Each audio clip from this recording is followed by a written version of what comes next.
it's not unfair to say the Edmonton Oilers need a lot more from Darnell Nurse, and Sid does a lot with the analytics, obviously, but this is Nurse's traditional playoff performance for the Oilers. Edmonton, this year with Darnell Nurse on the ice, are only scoring 35% of the goals. Edmonton, without Darnell Nurse, are scoring 69.2% of the goals. That is a massive difference. You're scoring basically 7 out of every 10 goals when Nurse is on the ice. You're only getting 3.5 out of every 10 goals when Nurse is on the ice. So it's a really big split. And the reason Sid outlined all the other years is because at some point, I think you need to stop doing the whole, is he playing hurt? Is he just playing tough competition? Is his partner dragging him down? We obviously did that with Cody Ceci. The year he was hurt was his best performance. The year he was truly hurt was his best year. So, Aaron, you can go to the next one here. And it's the idea of the new Nurse and Bouchard pairing. Basically, they should not be allowed on the ice together. Go back to that Nurse Bouchard one. Yeah, that one's good.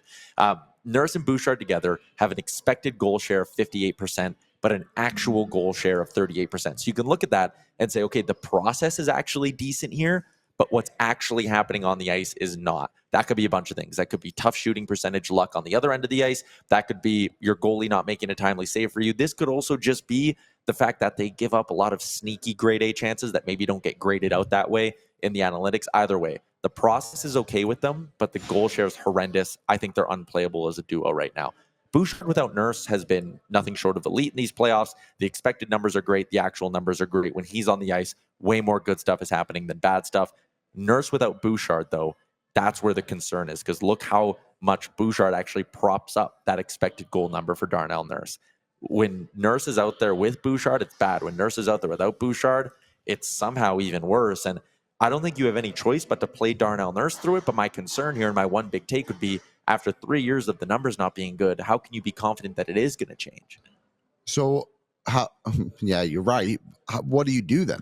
Like, who is he good with?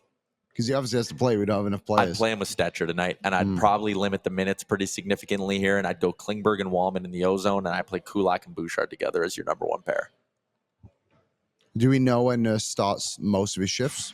No, I'd have to find that. I would assume everywhere. I feel like they play him in all situations. They do, yep. Yeah, he almost doesn't play freely sometimes. Like he plays like very panicky from time to time, and it is worrying. Like the laying down thing happens so often. Feels like such a last resort thing that he just jumps to. Yeah. I'd like to see. I think when Nurse is at his best, I know we call him simple Daryl, but like I really do think it's when he is kind of taking chances and like being like fairly aggressive, I guess you could say. Like when he's being conservative, that's when the errors seem to occur. It's almost like it gets bad when he overthinks things. Yeah. Don't think. What do you see in Darnell Nurse's game from when he's struggling to when he's succeeding? What are those points where you're like, okay, Darnell's feeling it tonight because of this? It's a good question, and I've had this conversation with him a few times. And, for me, Darnell has the mentality he has to play a certain way to be effective, and that's kind of in your face and direct. And I agree with that. But at the same time, I think he can kind of get a little bit overzealous with some of that checking. This has been a tough series to evaluate any defenseman for that matter, with the way that the goals are going in the net for both teams and the way that chances are happening out of competitive hockey. It seems like when something happens, and I'll quote Bruce Cassidy saying after the game the other night or the next day, he was saying, it's so tight checking when a chance happens, it's usually a really good one. And that's kind of playoff hockey. You check. There's one mistake, bam, it's a really good chance, and it's glaring. But there's no question, and I'm not just going to point out Darnell Nurse here. I think the entire defense corps has to be better at a number of things. And, Darnell starting first, he's the most veteran defenseman on the team. I think that for him, he kind of leads by example in that direction. But for me, when he's playing his best game, quite honestly, we don't talk about him a ton because he's just doing the job. It's like he's putting a blanket over the offense. It's like he's not panicky. He doesn't have problems breaking up a play. He's got a great stick, and he's got to use that stick effectively. I find sometimes when he tries to be too physical, he gets that stick up in a cross-check position, and he wants to be physical on people. He's better when he's poke-checking people. He's better when he's using his range. He's 6'5". And he'll say 6'4", but he's actually, I think he might be 6'5".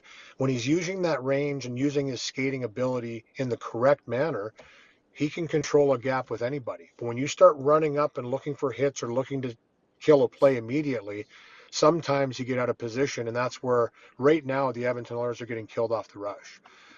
They've scored a lot of rush goals themselves, but they're getting beat off the rush as well. So in that regard, I think they just need to tighten it up as a defense core. Chris Knobloch told us this morning that that's what they're expecting going into the game tonight versus the Vegas Golden Knights for Game 4. One of the areas they can be better than they were in Games 2 and 3 is their defensemen have to defend harder.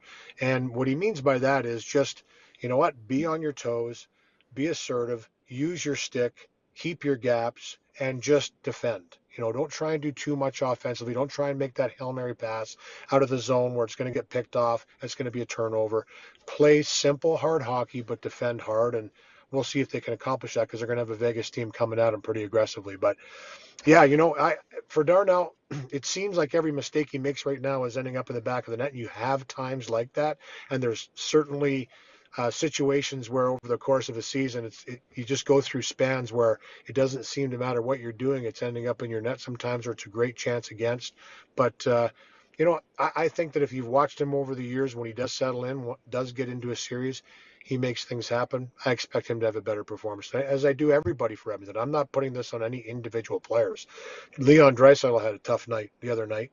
Had 2 assists, I understand that, but I think he knows that he can be better, and I think what it is, it's in the details. It's in the details of the game that the Vegas Golden Knights have seemed to elevate in Games 2 and 3, and in my opinion, Edmonton has dropped off in that regard. So I'm expecting a bump from everyone.